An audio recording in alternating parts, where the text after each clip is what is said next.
L'angoisse que j'avais, c'est de m'ennuyer. Et j'ai bien vu que la vie qui m'était promise, elle était trop petite, que le cadre était trop fermé. Et donc, j'avais pas le rêve d'être président de la République tout de suite, mais j'avais, pas le rêve, la volonté de monter le plus haut possible. Et je peux vous donner ma parole d'honneur qu'il n'y en a pas un qui était capable de me dire non. Toute ma vie, on m'a dit, tu vas trop vite, reste tranquille, c'est pas pour toi. Et tous ceux qui m'ont dit, c'est trop tôt, c'est les mêmes que ceux qui m'ont dit, c'est trop tard. Ne jamais écouter les conseils de ceux qui vous disent, c'est trop grand. La vie se chargera de limer vos ambitions. Vous ne les limez pas vous-même. À fond. On part à fond et on accélère. C'est pas sûr que ça marche, mais si vous faites ça, c'est certain que ça marchera. Et les conseils, je vais vous dire les conseils, souvent les pires, c'est les conseils de ceux qui vous aiment. Parce que ceux qui vous aiment veulent vous protéger. Et pour vous protéger, ils appuient toujours sur la pédale du frein. Moi, j'adorais ma mère, qui n'est plus là, qui était vraiment merveilleuse, qui travaillait beaucoup, qui était seule. Elle pensait toujours que ça allait trop vite. Quand je suis devenu maire, elle m'a dit, voilà, t'es tranquille. Puis je suis devenu député. Ah, t'es content, là. Puis je suis devenu ministre. Je l'ai invité. C'est la première personne que j'ai invité à déjeuner. Ah, Nicolas, là. Tranquille. Et quand je suis arrivé à l'Élysée, il m'a dit, enfin, là. J'ai dit, maman, il y a l'Europe. Il y a le monde. Et c'est les gens qui vous aiment, qui, avec tout leur cœur, souvent, vous donnent pas un bon conseil. Vous avez la force en vous. Et si vous ne l'avez pas, personne ne l'aura pour vous. Si vous n'avez pas d'ambition pour vous, c'est pas le voisin qui l'aura pour vous. Voilà ce que je pense. Non, c'est ma vie. Après, on pourrait être tout à fait heureux de monter au sommet de l'Himalaya par la face nord en hiver. Mais il faut avoir des rêves. Il faut avoir des rêves quand on est jeune et quand on est adulte, il faut transformer ses rêves en réalité. Et la dernière chose que je veux vous dire, c'est que il faut aimer passionnément l'échec.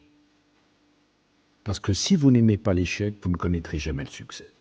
Les grands échecs préparent les grands succès. Sans échec, c'est qu'il n'y a pas d'ambition, il n'y a pas de prise de risque, il n'y a pas de décision. J'ai beaucoup échoué dans ma vie. Je me souviens de tous mes échecs. Mes succès, je les ai complètement oubliés.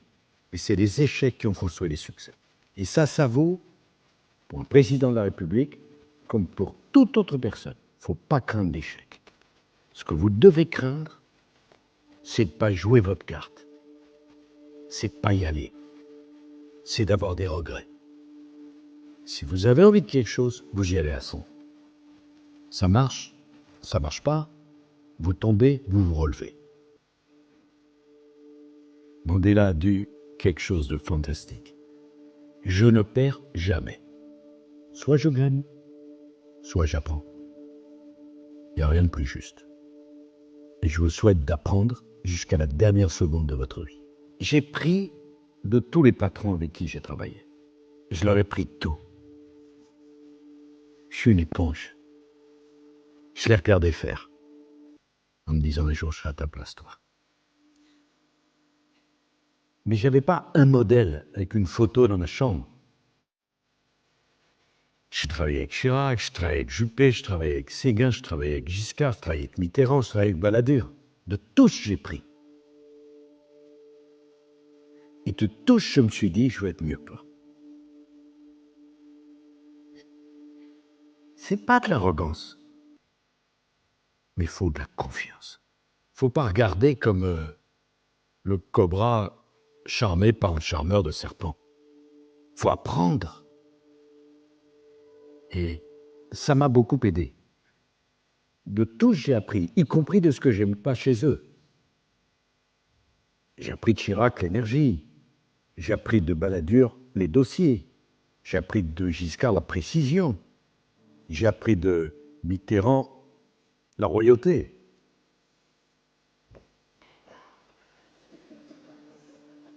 Mais je n'avais pas de modèle. Mais j'avais une soif d'apprendre inextinguible. Je voulais progresser. Je voulais monter.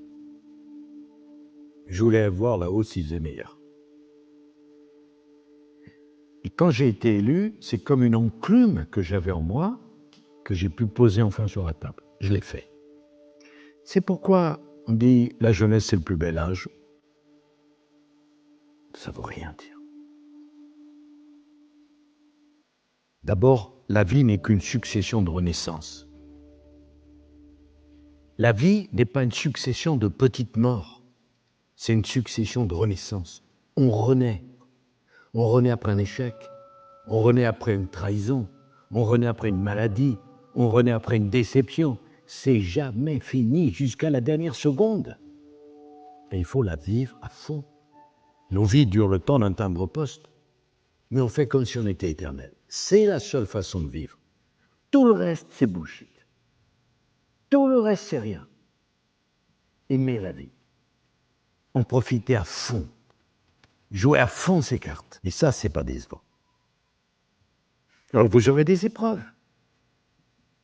des divorces, des échecs, des déceptions, des humiliations. Faites-en une énergie. Tout au service de l'énergie. Et on renaît. Vous savez, c'est la fin du livre merveilleux Crimes et châtiments de Dostoïevski. Le héros Raskolnikov dit « Ainsi commença la lente mais certaine renaissance de Raskolnikov. » On renaît jusqu'au bout. Et j'ai compris, vraiment très très jeune, que quand je parlais dans ma classe, on m'écoutait. D'un truc, une impression. Moi, j'étais un élève très moyen, hein. Si vous saviez comme je me suis ennuyé à l'école. Je me suis réveillé qu'après, moi. Et ce qu'il faut, c'est que chacun de vous a une inclinaison, un talent, quelque chose qu'il sait mieux faire que les autres. Il faut le développer à mort. Moi, vous pouvez me mettre à l'entraînement 8 heures par jour pour faire champion olympique d'athlétisme. Laissez tomber. C'est pas le travail qui donne du talent, c'est le talent qui donne envie de travailler. Quand vous avez 4 ans et que dans la cour de l'école, vous mettez vos copains 10 mètres derrière, vous pouvez devenir Usain Bolt. Quand vous avez les premiers, vous savez, qui apprennent la guitare, l'oreille parfaite, vous allez travailler comme un malade la guitare parce que vous avez vu. Et donc, il faut bien réfléchir à ce que vous aimez, ce que vous savez mieux faire que les autres, et valoriser ça à fond. Moi, à 14 ans, j'étais dans la rue, je parlais tout seul, les gens me prenaient pour un fou, je faisais un discours devant 2 millions de spectateurs. Les mauvais jours. Les bons jours, il y en avait plus. Et donc après, j'ai appris à parler. J'ai eu la chance de faire toutes les salles de France et même d'Europe et parler devant 100 000 personnes. Et longtemps, j'ai mis très longtemps à prendre le risque du silence. Quand vous avez 100 000 personnes devant vous, et tout d'un coup, boum, vous arrêtez. Parce que je voulais être dans la salle, il n'y ait pas un éternuement. Et j'ai compris que c'était plus difficile de gagner l'attention que de susciter l'applaudissement. Ça, c'est le travail. Moi, je sculpte la salle et l'audience. Je l'amène à l'intérêt. Ça, c'est du travail. Mais à l'origine, pourquoi j'en sais rien, j'avais cette énergie et j'avais cette appétence pour parler. Et longtemps, j'ai défoncé les portes, même quand elles étaient ouvertes. Voyons, et pourquoi t'as cassé la porte? Un réflexe. Moi, si j'étais pas invité, j'amenais les couverts, la nappe, la boisson, la nourriture. S'il fallait que je serve, je voulais rentrer. Donc, mettez pas votre orgueil à un mauvais endroit. L'orgueil, il n'est pas dans le moyen. Il est dans la fin. FIM. Ça qu'il faut faire. Après, d'où ça vient tout ça? Pourquoi on l'a? Pourquoi on l'a pas? Tout le monde a des atouts. Pour l'un, c'est la tête, pour l'autre, c'est le physique, pour le troisième, c'est la parole, pour le quatrième, c'est la sensibilité. Tout le monde a un atout. Allez chercher et développez-le. Vous êtes votre propre diamant. Allez chercher ça et façonnez. Voilà ce que je pense. Moi, j'ai pas eu d'exemple, j'ai pas eu de mentor, j'ai pas eu un prof qui m'a charmé, mais j'avais en moi quelque chose. C'est une maladie. Quand j'ai décidé de me présenter à la mairie de Neuilly, j'avais pas 28 ans. Toute ma famille s'est réunie. N'y va pas, ils vont te tuer. J'ai quitté la table. Je ne leur ai réadressé la parole qu'une fois élu. Ils m'aimaient. Je veux dire quelque chose de très personnel. Quand j'ai divorcé d'avec Cécilia, en octobre 2007, moi je l'ai subi. Et ma pauvre mère m'a dit, je t'ai brisé en un public. L'amour, c'est fini. Mais je dis, tu sais à qui tu parles? Un mois après, je rencontrais Carla que je n'avais jamais vue. 2 mois et demi après, on était mariés. Je suis un type qui prend les décisions. Rien n'était perdu. Rien. Rien. Oui. Eh bien, moi, je vous dis une chose. Tous, vous allez avoir des déceptions personnelles et amoureuses. Alors, si vous n'en avez pas, moi, je ne veux pas être votre copain. Hein. Mais vous apprenez de ça. Vous vous relevez de ça. Et vous construisez autre chose, mieux, plus fort, plus grand, plus intense. C'est pas la fin, c'est le début. En matière de mariage, moi, je me disais, si un jour je suis président, je veux être un homme vivant. Je veux pas être une statue de sel. Et être sentimental, mais c'est un atout. Des cœurs froids, des personnalités froides, vous en rencontrez les pauvres. Quand ça fait mal, il faut le dire. Quand ça fait du bien, il faut le dire. Il faut vivre. Vivre. Il y a 2 choses importantes dans la vie, il n'y en a pas 3. Aimer et travailler. Travailler et aimer. On est fait, nous les êtres humains, pour ça. Travailler et aimer et travailler. Il n'y a rien d'autre.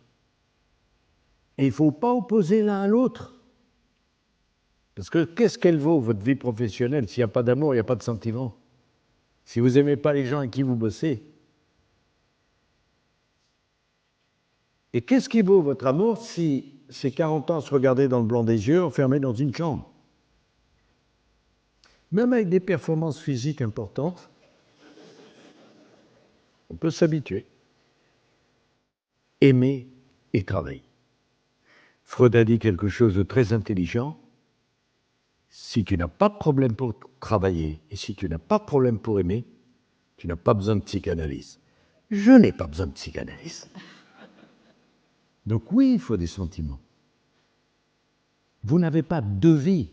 Vous n'avez pas une vie au travail et une vie à la maison. Vous avez une vie. Vous êtes à la fois une professionnelle et une amoureuse,